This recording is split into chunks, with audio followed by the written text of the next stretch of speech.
आपके हम फैन थे, इसमें कोई दो राय नहीं। बहुत ही सुंदर अवसर है, बहुत ही पावन पुनीत अवसर है, जहां हम छोटों भाइयों के लिए रामचंद्र भगवान आज दुल्हा बनेंगे। हमारे लिए भी हमारे रामचंद्र सुमान भैया ही पधारे हैं यहाँ पर, इसमें कोई दो राय नहीं है। सीता स्वरूप में भाभी जी पधारी हैं। मैं निवेदन करूँगा गागर में सागर भरते हुए और प्रसंग को विवाह तक पहुँचाना है, उन्हीं कड़ी में ध्यान रखते हुए भाभी जी 5 मिनट जो है आशीर्वचन हम सबको प्रदान करें। बोलिए सियावर रामचंद्र भगवान की। एक बार ताली बजा दी के भाव से। भैया माइक सही करो थोड़ा सा। देखो आप माताएं लोग हो, हमको सुनते सुनते पक गए, इसलिए हमने आज विचार किया थोड़ा सा। हाँ श्री राधे राधे श्री राधे हरिओम श्री राधे श्री राधे श्री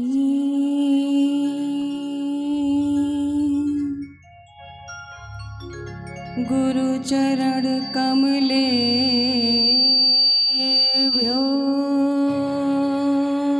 नमः। श्री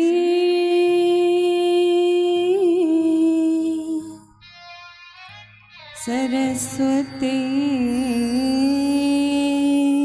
नमः।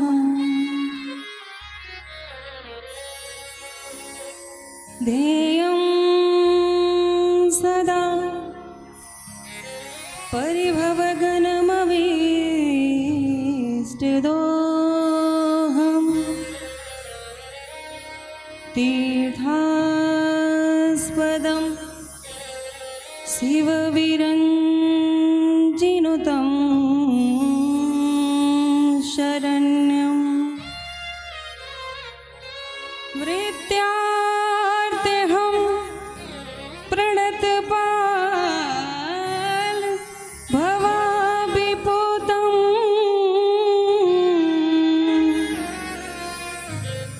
वन्दे गुरु परंपरा।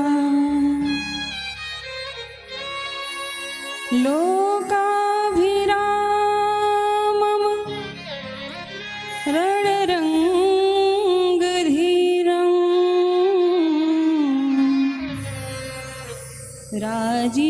राजीवनेत्रं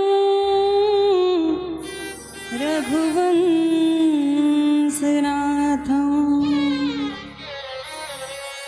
कारुण्यरूपं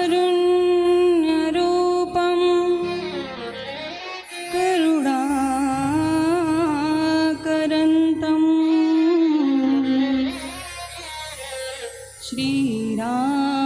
श्रीरामचन्द्रं शरणं प्रपद्ये। मनोजवं मारुततुल्यवेगं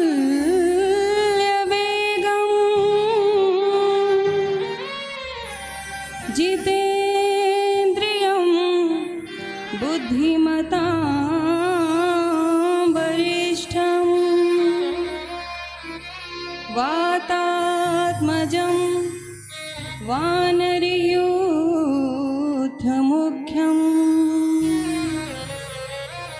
श्रीरामदूतं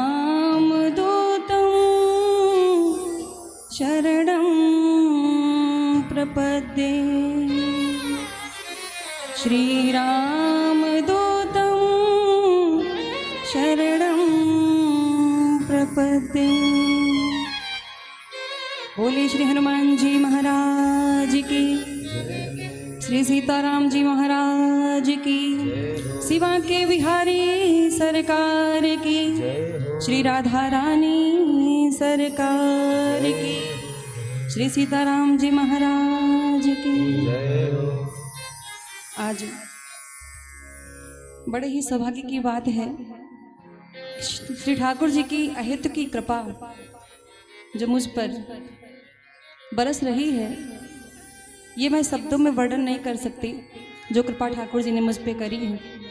और आज मुझे श्री राम राघव जी की कथा में कुछ कहने का, कुछ बोलने का जो अवसर प्राप्त हुआ है, इसके लिए मैं अपने आप को बहुत ही भाग्यशाली समझती हूँ।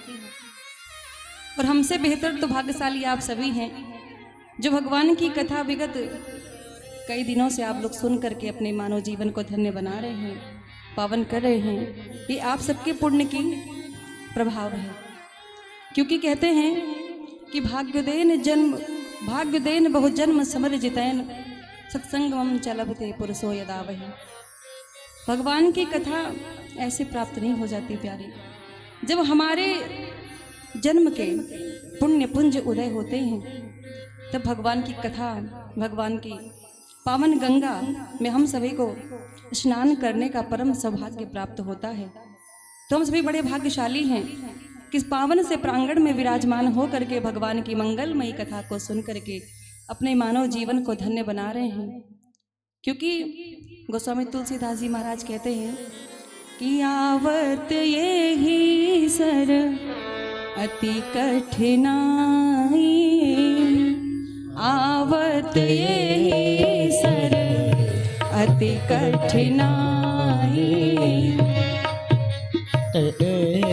सर अति कठिनाई, राम कृपा बिनु आव न जाई, राम कृपा बिनु आए न जाए, यही कलिकाल ना साधन दूजा, कल काल साधन दूजा, जोग यज्ञ जप तप व्रत पूजा, जोग यज्ञ।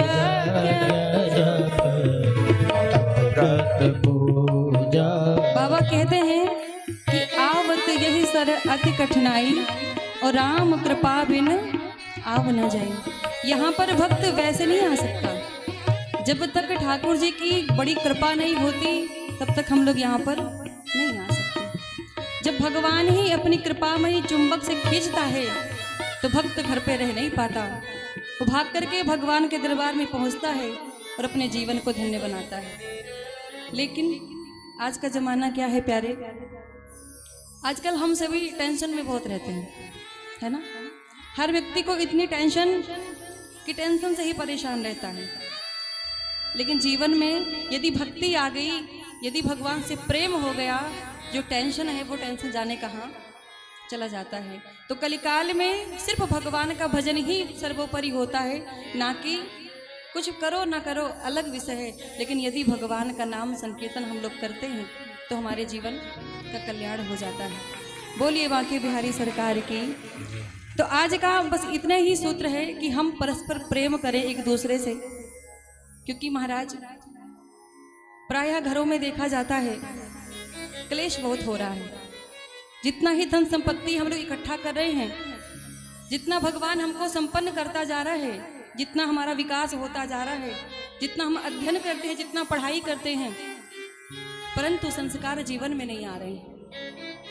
जीवन में धन हो ना हो अलग विषय है, पर संस्कार होना अति आवश्यक है। इसलिए अपने बच्चों को पढ़ाइए, लिखाइए, संस्कार बनाइए। भले धन थोड़ा कम हो लेकिन संस्कार ज़्यादा होना चाहिए। तो राम कथा में आकर के बस इतना ही प्राप्त करें कि हमें अपनों के साथ कैसे प्रेम करना चाहिए, कैसे बातें करनी चाहिए। रामचरितमानस हमको बस यही शिक्षा देती है कि प्रेम कैसे करें, बड़े भाई से बड़े भाई का प्रेम कैसा हो, सासू मैया का बहू से कैसा प्रेम हो, बहन का बहन से कैसा प्रेम हो, बेटे का बाप से कैसा प्रेम हो। ये राम कथा हमको शिक्षा देती है।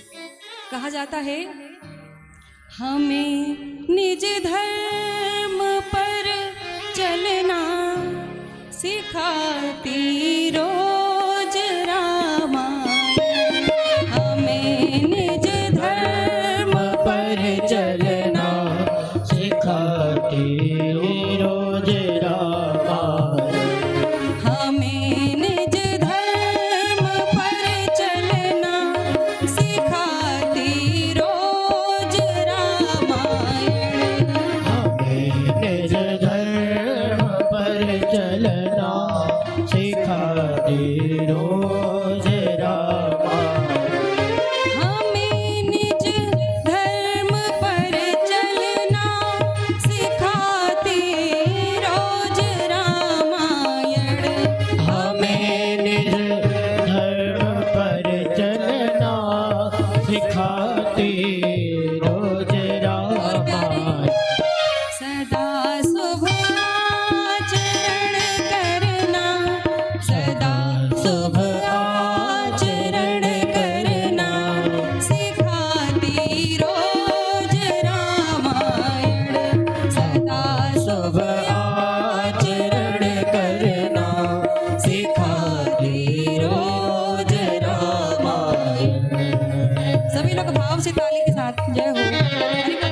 सरकार की। तो हमें निज धर्म पर चलना, हमारा धर्म क्या है, हमारा कर्तव्य क्या है, ये हमको रामचरितमानस शिक्षा देती है। ये हमको अपने जीवन में उतार लेना चाहिए।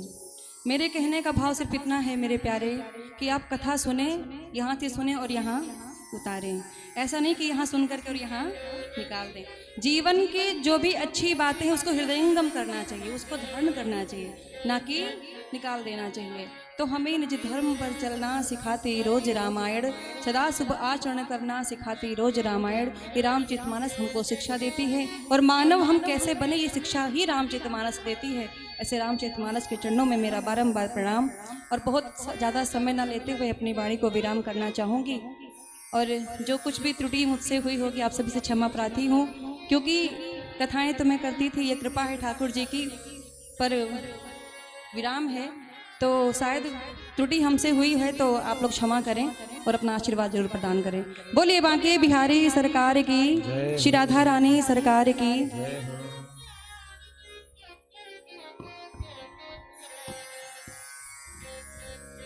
सियावर रामचंद्र महाराज की।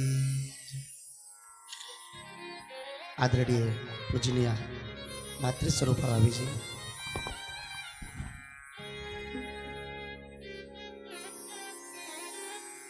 बहुत ही सुंदर गागर में सागर भरती हुई ममता का ममत्व परोसती हुई हम सबके कर्णपुटों में जो चंद ध्वनि आनंद और सुर प्राप्त हुए प्रायः दुर्लभ थे, लेकिन आज हम सबके सौभाग्य से, आप सभी के भाग्य से यह सुलभ हुई है। एक बार पुनः जोरदार ताली लगेगा। बहुत बहुत आभार और धन्यवाद।